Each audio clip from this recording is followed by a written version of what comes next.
Tim penyelamat menyisir reruntuhan bangunan yang runtuh di Kabupaten Manggarai pasca gempa 7,7 skala Richter. Tim penyelamat membersihkan puing-puing dan mencari korban jiwa yang mungkin masih tertimbun di antara bangunan-bangunan yang hancur.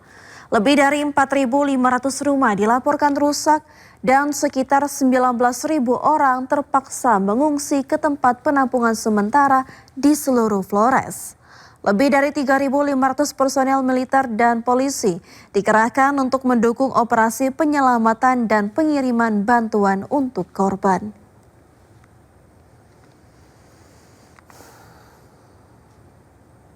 Ya pemirsa, sejumlah warga di Maumere, Kabupaten Sika, Nusa Tenggara Timur masih mengungsi.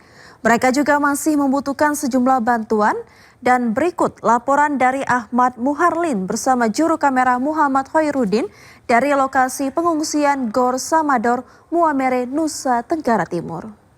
Pemirsa, musibah gempa bumi berkekuatan 7,7 magnitudo yang melanda Kepulauan Flores, Nusa Tenggara Timur mengakibatkan ribuan warga harus diungsikan ke tempat-tempat yang lebih aman guna menghindari terjadinya hal-hal yang tidak diinginkan. Salah satu wilayah yang terdampak cukup parah terjadi di kawasan Maumere, Kabupaten Sika, yang mana tempat saya melaporkan saat ini, yakni di salah satu tenda pengungsian, tepatnya di Gor Samador.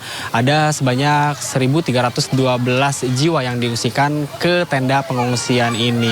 Dan sejak didirikannya tenda pengungsian ini, sejumlah bantuan memang sering berdatangan begitu dan cukup untuk memenuhi kebutuhan dari para pengungsi, diantaranya untuk kebutuhan makanan, kemudian untuk kebutuhan logistik. Namun sejumlah keperluan juga memang masih dirasa kurang begitu oleh pengungsi, khususnya untuk kebutuhan bayi seperti popok, susu, dan kemudian untuk kebutuhan lansia seperti popok untuk lansia, dan juga kebutuhan selimut untuk kebutuhan selimut tidur mereka pada malam hari, yang mana memang di cuaca pada malam hari memang terasa cukup dingin, khususnya bagi para pengungsi yang tinggal di tenda pengungsian ini. Dan selain itu di tenda pengungsian ini juga didirikan dapur umum yang dibantu oleh sejumlah pihak terkait pihak dari Kementerian Sosial, kemudian Kementerian Kesehatan, dan juga dari Tagana dan juga BPBD, di mana tenda posko dapur umum ini untuk memenuhi kebutuhan makanan pengungsi mulai dari sarapan, makan siang, dan juga makan malam. Terkait dengan hal-hal lain yaitu yang diharapkan oleh para pengungsi terkait dengan nantinya akan seperti apa mereka setelah mengungsi dari sini, karena kebanyakan dari tempat tinggal atau rumah yang mereka tempati itu mengalami hancur begitu yang cukup parah, dan mereka ini kebingungan nantinya setelah dari sini akan tinggal di mana. Maka dari itu mereka mengharapkan adanya perhatian dan juga bantuan dari pemerintah untuk mengatasi serta menanggulangi permasalahan bencana gempa bumi di Kepulauan Flores, Nusa Tenggara Timur. Kami juga masih memantau terkait dengan kondisi setiap harinya di tenda pengungsian di Gor Samador, Maumere, Kabupaten Sika, Provinsi Nusa Tenggara Timur. Dari Maumere, Kabupaten Sika, Nusa Tenggara Timur, Muharlin, Muhammad Hoirudin, iNews melaporkan. Ya, Badan Nasional Penanggulangan Bencana bersama tim gabungan telah menyalurkan bantuan logistik dan kebutuhan dasar bagi masyarakat terdampak gempa bumi di Pulau Palue, Kabupaten Sika, Nusa Tenggara Timur. Bantuan disalurkan melalui jalur laut dan udara, dan sebagai upaya mempercepat pemenuhan kebutuhan masyarakat di wilayah kepulauan tersebut.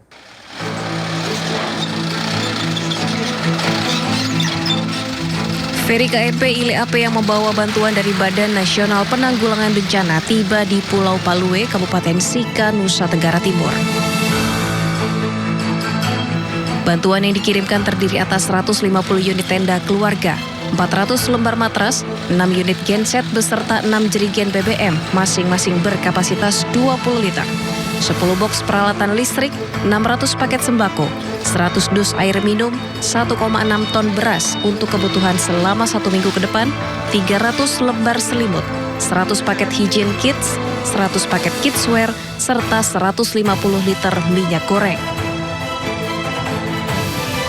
Bantuan juga mencakup obat-obatan serta 8 tenaga medis dari Pusat Krisis Kementerian Kesehatan untuk membantu pelayanan kesehatan bagi masyarakat terdampak.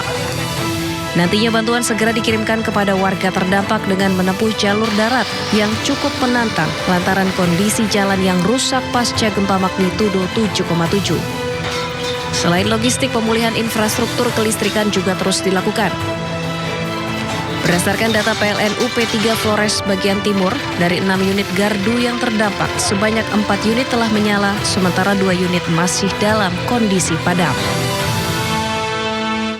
Ya, pemerintah terus mempercepat pengiriman bantuan bagi masyarakat terdampak bencana di Nusa Tenggara Timur. Hingga hari kelima, sebanyak 253 ton logistik telah dikirim ke wilayah terdampak. 5 pesawat kembali diberangkatkan dari Pangkalan TNI Angkatan Udara Halim Perdana Kusuma, membawa total 65 ton bantuan berupa makanan, minuman, tenda, perlengkapan kesehatan, dan kebutuhan lainnya. Distribusi bantuan dilakukan melalui jalur udara, laut, dan darat dengan 2 posko utama di Labuan Bajo dan Maumere. Pemerintah memastikan penyaluran dipercepat agar bantuan segera diterima masyarakat. Pemerintah juga terus memantau penanganan bencana agar seluruh proses dapat berjalan dengan baik. Atas instruksi Bapak Presiden, hari ini hari kelima pasca bencana, tanggal 19 Agustus 2026, jam 4 pagi, kembali diberangkatkan 5 pesawat menuju NTT. Hari ini total membawa 65 ton logistik. 2 kapal di Pelabuhan Jailolo, Halmahera Barat, Maluku Utara mengalami insiden tabrakan. Tabrakan kedua kapal tersebut membuat penumpang panik dan berhamburan menyelamatkan diri.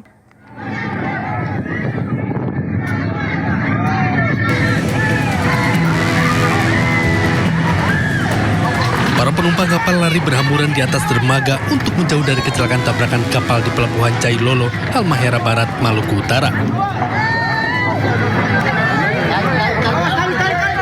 Kapal KM Permata Opi akan bersandar di dermaga, namun secara tidak terduga, kapal KM Permata Obi meningkatkan kecepatan hingga menabrak buritan kapal Queen Mary yang bersiap berlayar.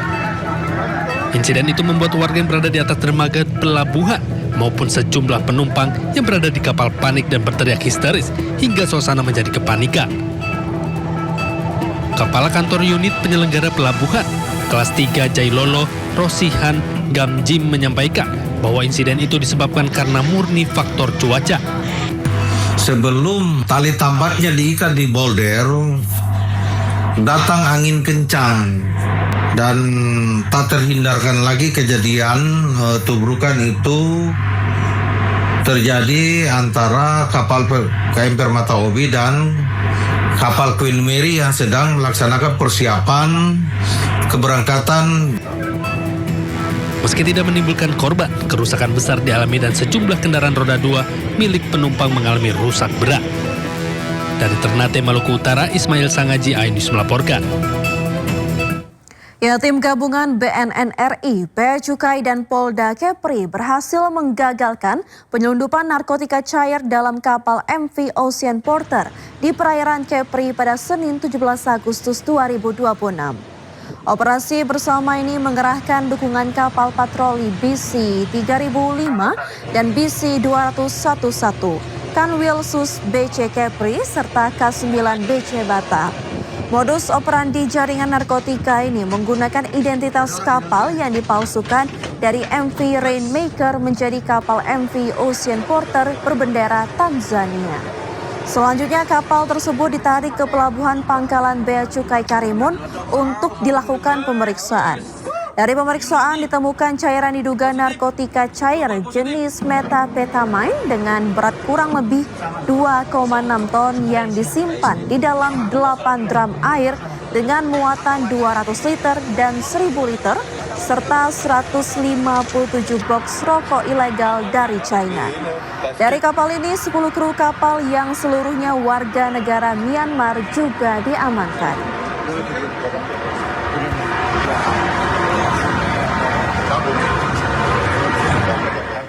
Ya, selain itu Bea Cukai juga menggagalkan penyelundupan ekspor emas ilegal seberat 22,3 kg di Bandara Soekarno-Hatta, Tangerang, Banten.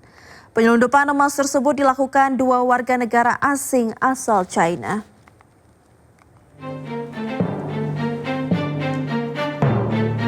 Dirjen Bea Cukai Kementerian Keuangan kembali menggagalkan upaya penyelundupan emas ilegal ke luar negeri seberat 22,317 kg senilai 60,2 miliar rupiah pada Kamis 13 Agustus lalu. Pengungkapan hasil koordinasi Bea Cukai dengan petugas Bandara Soekarno-Hatta dan petugas imigrasi. Penindakan berawal dari analisis mendalam intelijen Bea dan Cukai terhadap 2 penumpang pesawat tujuan Hong Kong yang gerak-geriknya mencurigakan. Saat diperiksa, kedua tersangka yang merupakan warga negara asing asal China diketahui membawa puluhan keping emas. Kegiatan ini adalah ataupun upaya penyelundupan yang bisa digagalkan bukan hanya kerja Bea Cukai sendiri, ya, tetapi ini merupakan bentuk kerjasama kolaborasi yang secara intens dilakukan oleh otoritas bandara. Sehingga ketika terjadi anomali ataupun terjadi hal-hal yang tidak benar, kita saling bekerja sama ataupun memberikan informasi. Penindakan ini menambah rangkaian penggagalan ekspor ilegal emas di Bandara Soekarno-Hatta dalam beberapa bulan terakhir. Sebelumnya pada 10 dan 11 Agustus lalu, Bea Cukai bersama Afsek juga menggagalkan 2 upaya serupa dengan total emas 23,78 kg senilai sekitar 63 miliar rupiah. Dari Jakarta, Tim Liputan iNews melaporkan.